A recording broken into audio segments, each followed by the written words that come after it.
security of tenure. Yung sa security of tenure, dapat sinunod nila yung usapan. Do not make it hard for the capitalists also to move. The tenure is something which is, may apat ano yung regular, seasonal, provisional, project-based, pati yung meron lang akong isingit doon na parang tabla naman po na alam mo kasi ganito yan, kukunin ko yan, malakas yung labor front doon, so pasok sila ng pasok, walang problema yan, Pilipino yan.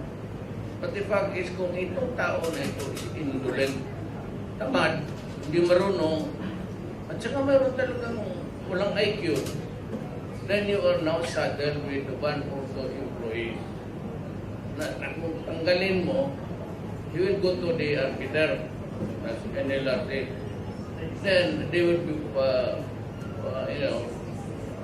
facing cases.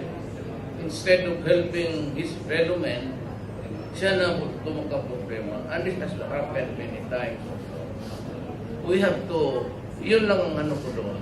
At some other, hindi man nasunod yung unang sabot talaga kasi kinakita ko yung working papers ng NEDA, binasa ko. I think that it is not to a T. Yung sakto talaga na I might resubmit it in this, but let me just introduce something which would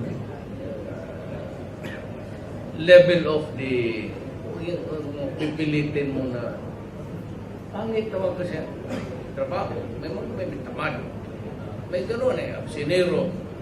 Then pag pinalis mo, punta ng NLRC ko, bugubak to work. Hindi maganda. The security of tenure should also provide the security of the capital.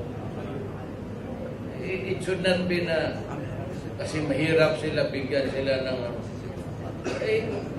ano ito, democracy, diretso, tabla.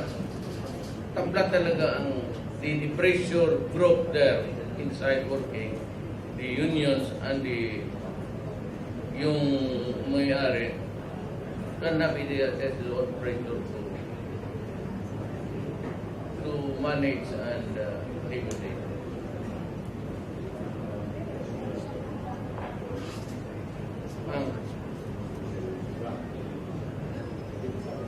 Alam mo niya, sinabi ko hindi ko pwede. It's not fair to, even if he's a millionaire, even if he's a consultant, but fair is fair. Para mo lang, don't make it a burden para sa akin to, I can help my fellow man, but do not make it a burden. Kung mong ibigay sa akin yung correct behavior na gano'n, kasi naman ayaw magsweldo ng tao na